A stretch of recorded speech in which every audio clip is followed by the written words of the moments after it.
Dictation 100 शब्द प्रति minute start होगा 5 सेकंड बाद।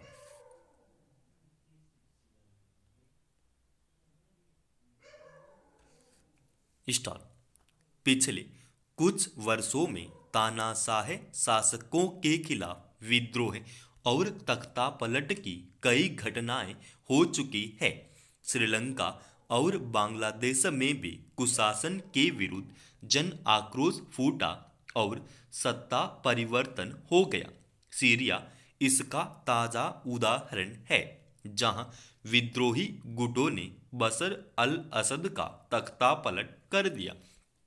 पिछले 11 दिनों के संघर्ष के बाद विद्रोही गुटों ने सीरिया की राजधानी दमिश्क पर कब्जा कर लिया। हालांकि असद सरकार के दमनकारी रवैये, कुशासन और तानाशाही के खिलाफ लोग काफी समय से नाराज थे। करीब 13 वर्ष पहले असद को सत्ता से हटाने की मांग के साथ वहां जन आंदोलन उभरा था, मगर असद उस विद्रोह को दबाने में कामयाब रहे थे।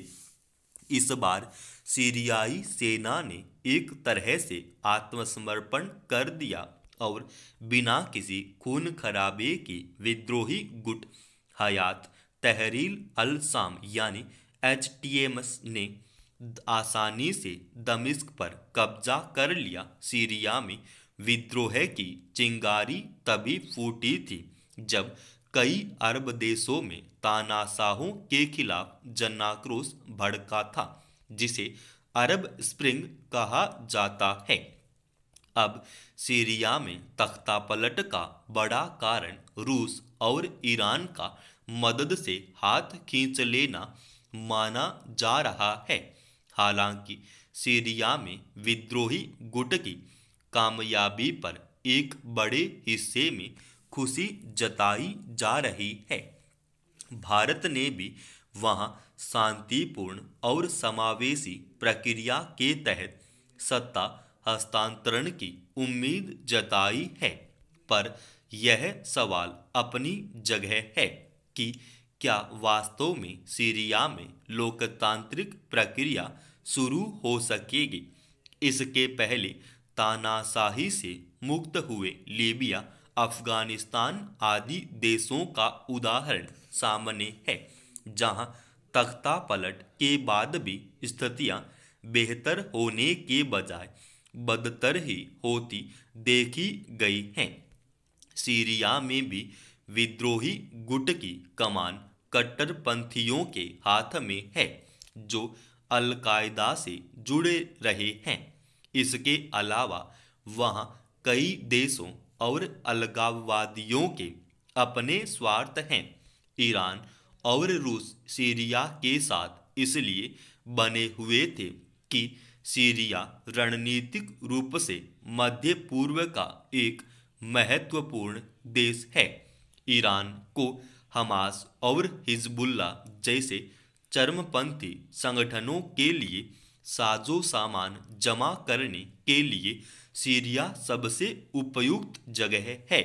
रूस का स्वार्थ तेल और मध्य पूर्व में अमेरिकी दबदबा रोकने को लेकर जुड़ा है। इसके अलावा कुर्दिस्तान की मांग को लेकर कुर्द विद्रोहियों के अपने समीकरण हैं। HTS ने शामिल विद्रोही गुटों के भी अपने अपने स्वार्थ हैं।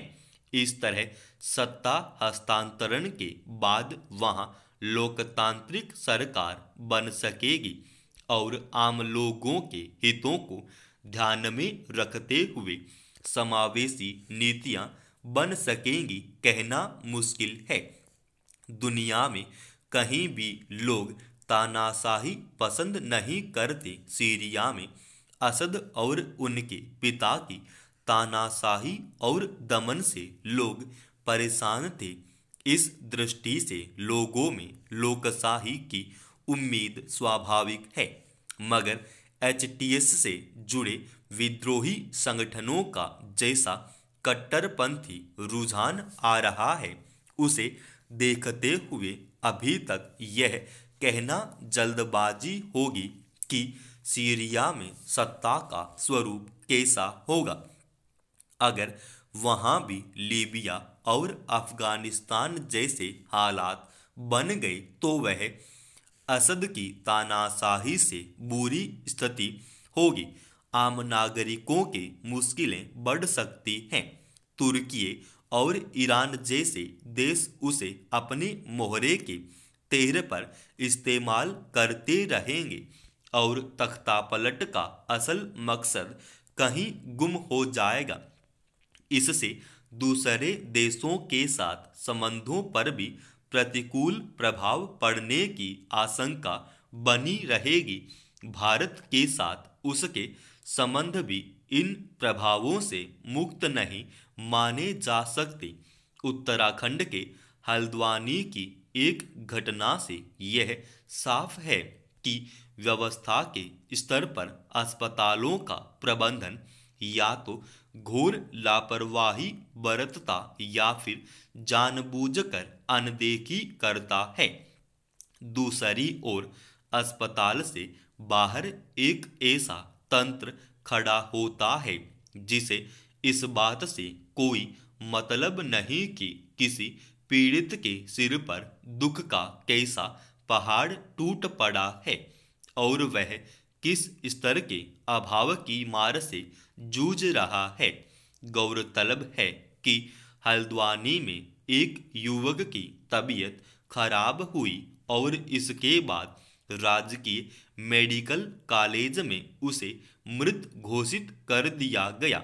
उसकी बहन के सामने अब शव ले जाने की चुनौती थी और शवगृह से बाहर खड़ी एम्बुलेंस वालों ने 10-12 हजार रुपए की मांग की। किराया कम करने के लिए काफी विनती के बाद भी कोई तैयार नहीं हुआ। आखिर महिला को अपने भाई के शव को एक वाहन की छत पर सामान की तरह बांधकर अपने गांव ले जाना पड़ा।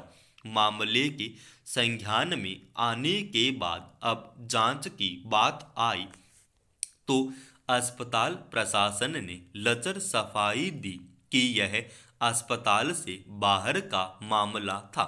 सवाल है कि अस्पताल में किसी की मौत के बाद शव ले जाने का इंतजाम उसकी जिम्मेदारी में शामिल क्यों नहीं है। अपेक्षा के शिकार गरीब लोग अपनी जरूरत की बात कहने में भी किस हद तक सिमटे होते हैं, यह छिपी बात नहीं है। संवेदनहीनता की सारी हदों को पार करने वाली ऐसी घटनाएं यही बताती है कि व्यवस्था के स्तर पर स्वास्थ्य महकमे के दावे महज हवा हवाई है। वहीं आम जिंदगी में लोग अपने नाजुक मौकों पर भी मुनाफे के लालच में क्रूर हो जा रहे हैं। ऐसी स्थितियों की पीड़ा उन्हें शायद तभी समझ में आएगी जब इस तरह के अभाव और दुख का सामना खुद उन्हें करना पड़ेगा। देश भर में पिछले कुछ वर्षों से स्वास्थ्य सेवाओं को बेहतर बनाने के लिए तमाम उपाय किए जाने से लेकर अलग अलग योजनाओं के तहत समाज के सबसे कमजोर तबकों को मुफ्त इलाज मुहैया कराने के दावे किए जा रहे हैं। इन दावों की हकीकत अक्सर उजागर होती रही है जब किसी गरीब परिवार को जरूरत पड़ने पर अस्पताल जाना पड़ता है। समाप्त। दोस्तों, रोजाना ऐसी एडवांस डिक्टेशन के लिए इस चैनल को आप अभी सब्सक्राइब कीजिएगा और इस डिक्टेशन का PDF फाइल हमने हमारे Telegram channel study with SP Swami पर डाल दिया है।